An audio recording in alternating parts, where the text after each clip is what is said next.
जय सद्गुरु महाराज की जय। ब्रह्मानंदम परम सुखदम केवलम ज्ञानम अत्यंतम गगन सदृशम तत्वमस्य लक्ष्यम एकम नित्यम विमलम अचलम सर्वधी साक्षिभूतं भावातीतं त्रिगुणरहितं सद्गुरुं तन्नमामि। आत्मानात्मविनाशहेतुमनिशं सर्वातिरिक्तं शुभं पूर्णात् पूर्णमनामय शुभधरं सर्वापदब्धं शुभसार्वपरिचयहेतुकं सर्वत्र संस्थं करो वंदेहं परिपूर्णबोधमनसु संदेहनाशं प्रभुं। जय अमलांबा श्री घनकोट समुद्रम सद्गुरु परब्रह्म महान। जय सद्गुरु महाराज। అసలు బాధ మనం ఎక్కడ దాకా నేర్చుకున్నామంటే ఆట ఆడి ఆడకుండా పద్యం దాకా నేర్చుకున్నామండి. ఇప్పుడు దాని తర్వాత భగవద్ కృష్ణదేశి గారు రచించిన కళ్ళార్థాల పుస్తకం అది అచల లక్షణం అయిపోయింది. ఎరుక లక్షణంగా ఎరుకంటే ఏమిటి తెలుసుకుంటున్నామండి. ఎరుకను విడిచే విధానం కూడా ఉంటుంది, అది కూడా నేర్చుకున్నాం. పరిపూర్ణం అంటే అంతా మీలో బ్రహ్మస్వరూపం. ఎరుకంటే ఇది మాయ, లేనిది ఉన్నట్టుగా ఆరోపించబడుతుంది. లేనిది ఇది వాస్తవంగా లేదు, ఇది మాయ ఉన్నట్టుగా భ్రమ ఇంద్రజాలం ఉందన్నమాట. దేహమును జూచు కన్నులు దేహమునకు వేరు లేని తీరున ఎరుకే. కోహం కస్వం తవ దాసోహం సోహం వటంచు చూచుచుండును సుమి తనకు తానే తోచుచుండు సుమి. దేహి దేహములానే తెరగున ప్రసరించి దేహముగా నివి దేహిగా తనుత ఊహించుచుండును సుమి తనకు తానే తోచుచుండు సుమి. ఎరక శరీరమును చూచే కళ్ళు శరీరానికి వేరుగా లేవు.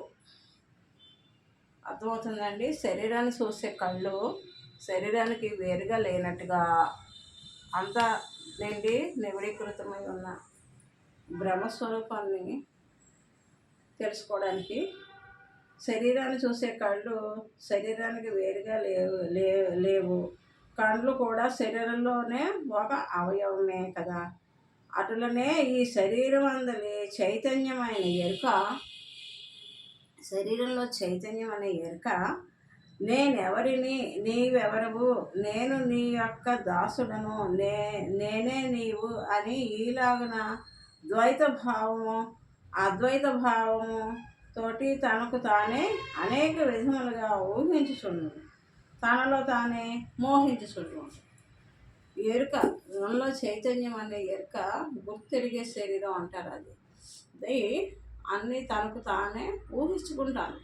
నేనని, నీవని, దేవుడని, జీవుడని, నేను బ్రహ్మ ఆధిపత్యాన్ని వహించి నేను సృష్టికర్తనని, నేను జీవుడునని అన్నీ కూడా తనకు తానే ఊహించుకుంటుంది. ఊహించుకుని అందులోనే మురిసిపోయి ఆనందిస్తూ ఉంటుంది ఈ ఎరుక. శరీరం అంతను చూసే కన్నులు శరీరానికి వేరు కావు. శరీరాన్ని చూసే కళ్ళు వేరుగా ఉన్నాయా? శరీరంలోని ఒక భాగమే కళ్ళు. కన్నులు శరీరం ఇంద్రియ భాగమే కదా. అట్లే నేను మేనులు కలిసే నేను అని చెప్పవలను. నేను వేరు దేహం వేరు అని అంటారు కొంతమంది. నేను ఉంటేనే మేనుంది, మేనుంటేనే నేనుంది, రెండు ఒకటే అని చెప్పాలి. పరిపూర్ణ విచారణలో నేను లేని మేను లేదు, మేను లేని నేను లేదు. నేనుకు ఉనికి లేదు, మేను లేకపోతే నేనుకు ఉనికి లేదు.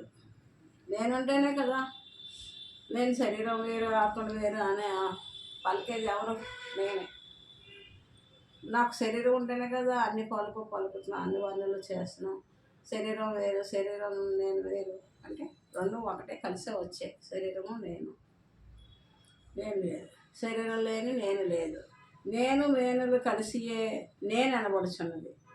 అలా కానప్పుడు అనగా పరిపూర్ణ విచారణ లేనప్పుడు నేనెవరిని, నీవెవరవు, అని ఆత్మ పరమాత్మల విషయమే ప్రశ్నించుకొనుచున్నప్పుడు నేను నీవు ఒక్కటే.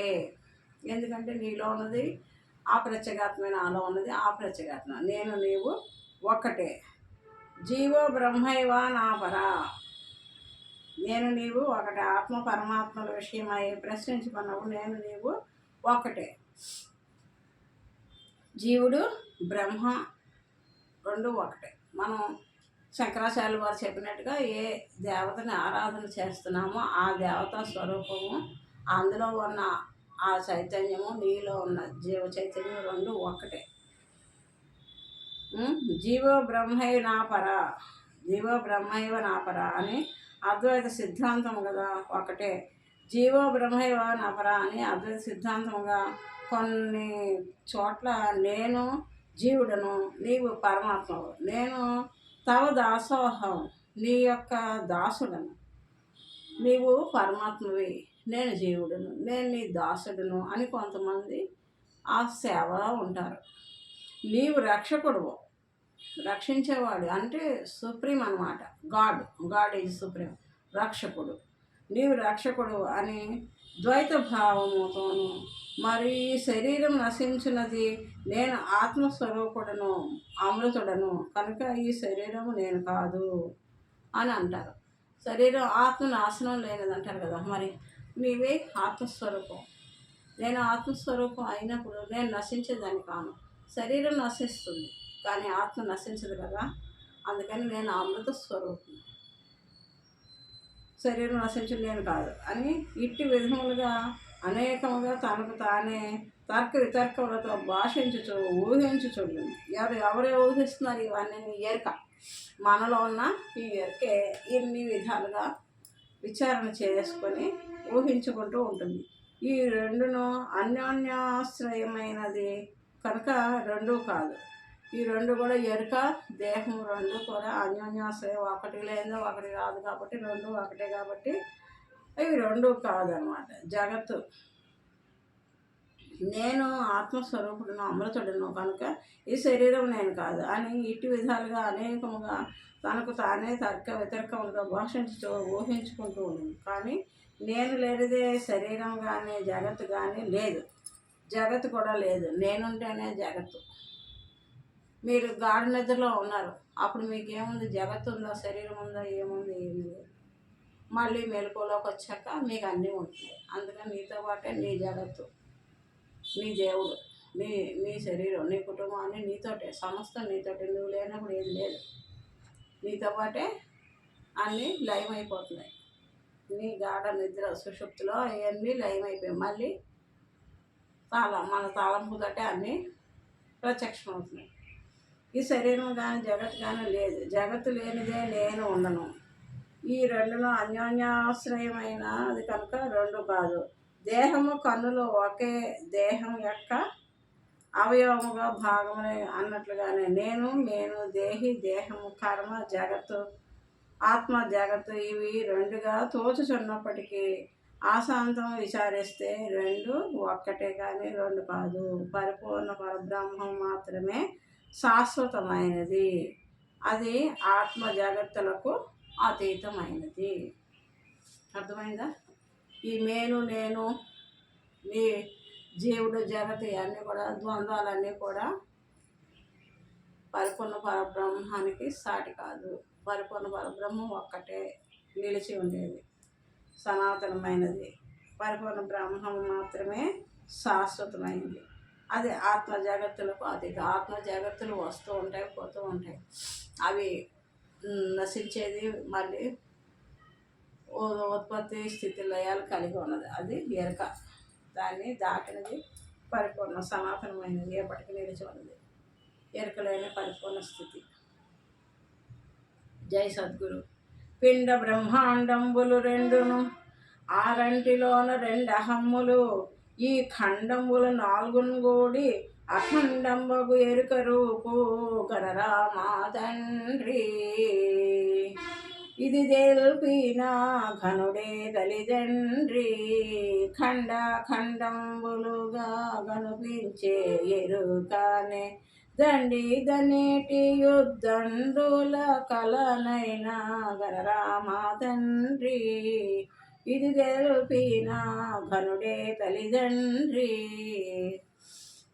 తల్లిదండ్రులు ఎవరంటే మనకి జన్మనిచ్చారని వీళ్ళు తల్లిదండ్రులు కారండి, కర్మదేహం. అదే మన కర్మను బట్టి జన్మ తెచ్చుకున్నాం. అసలైన తల్లిదండ్రులు ఎవరంటే బ్రహ్మ. ఓ శిష్యుడా, పిండాండము బ్రహ్మాండము మరియు పిండాండములోని అహము జీవుడు. పిండాండము బ్రహ్మ సృష్టి గురించి చెప్తారండి. బ్రహ్మాండం అంటే జగత్తు అంతా విశాలమైంది. అందులో పిండాండం అంటే ఈ శరీర ధారణ, పిండ శరీరం. ఈ పిండం శరీరంలో ఉన్న అహం జీవుడని, ఆ బ్రహ్మాండ శరీరంలో ఉన్న అహం శివుడని అంటారు. ఈ పిండాండంలోని అహం జీవుడు, బ్రహ్మాండంలోని అహం శివుడు. ఈ 4 ఖండములు కలిసి అఖండ స్వరూపం ఆయన ఎరుక రూపం అని తెలుసుకున్నాము. ఈ పిండాండ బ్రహ్మాండాలు, ఈ పిండాండంలో పిండాండం ఇది బ్రహ్మాండము శివుడు 2 అయ్యాయి కదా. పిండాండము జీవుడు, ఈ పిండంలో ఉన్న అహం జీవుడు. ఈ 2 ఆ 2 ఇదంతా కలిపి ఈ 4 కూడి అఖండమైన ఎరుక రూపం అన్నమాట అని తెలుసుకోవాలి అని చెప్తున్నారు గురువుగారు. ఇట్టి అఖండ ఎరుకను చక్కగా విచారణ చేయము. ఈ 4 భాగములతో కూడిన ఎరుక విచారణ అశాంతం చేసి నీకు తెలియపరిచిన మహానుభావులే నీకు తల్లిదండ్రిగా భావింపము. ఈ వేదాంత విచారణ చేసి ఈ అఖండమైన ఎరుక రూపును ఎవరైతే మనకి తెలియజేస్తున్నారో వారే నీకు తల్లిదండ్రి. అంటే జన్మనిచ్చిన వారు తల్లిదండ్రి వాస్తవం, కానీ ఇది మాయ కల్పితం కదా. ఈ నిజస్థితి తెలిపి ఈ పిండ బ్రహ్మాండాలు కావాలన్న స్థితిని తెలియజేసి నీ రాకడ పోకడ రద్దు చేసిన సద్గురుమూర్తి ఎవరైతే వారే నీకు తల్లిదండ్రితో సమానము. అంతే కదా. నీవే తల్లివి తండ్రివి నీవే నా తోడు నీడ నిజముగా ఎప్పుడు నన్ను పద్యం కూడా ఉంటారు కృష్ణ సదగమనం పాడుకునే వాళ్ళు. అలాగా గురువే తల్లి తండ్రి ఇక్కడ. ఎందుకంటే ఈ రాకడ పోకడ ప్రపంచం నుంచి మనకు ఫుల్ స్టాప్ పెట్టి మనం ఆత్మోన్నత స్థితికి తీసుకెళ్ళి ఆత్మరహిత పరిచే విధానం సద్గురుమూర్తి వల్ల మనం తెలుసుకుంటున్నాం. గురువే తల్లి తండ్రి. ఇది ఈ 4 భాగంతో కూడిన ఎరుక విచారణ అశాంతం చేసి నీకు తెలియవలసిన మహానుభావులే నీకు తల్లిదండ్రిగా భావింపము. ఖండములుగాను అఖండములుగాను కనిపించే ఎరుక దండిదా. ఈ ఖండములుగాను అఖండముగాను ఈ భిన్నత్వం ఏకత్వం అంటారు. ఏకమై ఉన్న అఖండమైన ఎరుకైనా ఎరుకే కదా, అది గొప్పది కాదు. గొప్పదని అనుకుంటున్నారు అంతా. అన్ని మతాల వాళ్ళు కూడా ఇది ఎరుకని మహా దైవం అని ఇదే గొప్పదని అని అనుకుంటున్నారు. కానీ ఇదే జనన మరణాలకి కారణమైన శరీరం మళ్ళీ మనకి కలగడానికి ఉపకరణం. ఆ ఎరుకను విడిచుంటే ఇంకా జన్మ మరణాలు లేవు. అది గొప్పది కాదు. అది మహానుభావులు మీకు తల్లిదండ్రులుగా చెప్పారు. గొప్పది కాదు, అది లేనిదే భ్రమరూపమై ఉన్నది. ఇది లేనిది, ఈ ఎరుక లేనిది భ్రమరూపమై ఉంది. మాయాస్వరూపమే అని గుర్తించి వారిని కలలో కూడా మరోకొండగా ధ్యానించము. ఈ గొప్ప విషయాన్ని తెలియజేసిన గురువుని కలలో కూడా మర్చిపోకుండా ధ్యానించాలట అసలు గురువుని.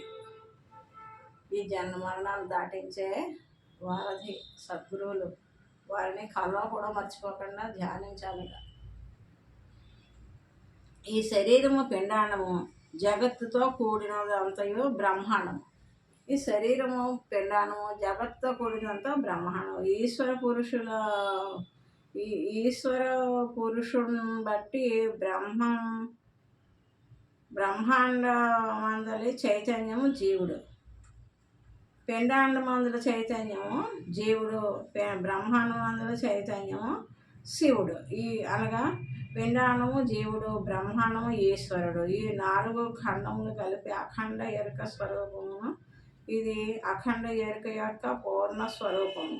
ఇట్టి అఖండ స్వరూపమును పూర్ణముగా విచారించినప్పుడు ఒకప్పుడు ఖండ స్వరూపముగాను మరొకప్పుడు అఖండ స్వరూపముగాను ఉన్నది కనుక దీనిని మాయాస ఫలితమైనది, భ్రమరూపమైనది, లేనిదే ఉన్నట్లు తోచబడుచున్నది అని ఏ మహానుభావులు చెబుదురో వారే మనకు తల్లిదండ్రిగా భావించాలి. అది ఈ ఎరుక మహత్యాన్ని తెలియజేసి ఎంత గొప్పదైనా ఒకప్పుడు ఉంటుంది ఒకప్పుడు లేదు కాబట్టి ఇది మాయా అని తెలియజేసే గురువుల్ని కళలో కూడా మర్చిపోకుండా వారిని ధ్యానించాలి. అనగా మన యొక్క జన్మను ఉద్ధరించేవారుగా తెలుసుకొనవలెను. దీనికి భగవద్గీతలో శ్లోకం ఊర్ధ్వమూలం అధశాఖం అశ్వత్థం ప్రాహురవ్యయం ఛందాంసి యస్యర్ణాని యస్తం వేద సవేదవిత్తు అన్నారు. ఈ బ్రహ్మాండమునకు అశ్వత్థ వృక్షము అన్నారు. ఈ బ్రహ్మాండమును అశ్వత్థ వృక్షం అన్నారు. అశ్వత్థం అనగా రేపు నర్థం లేనిది,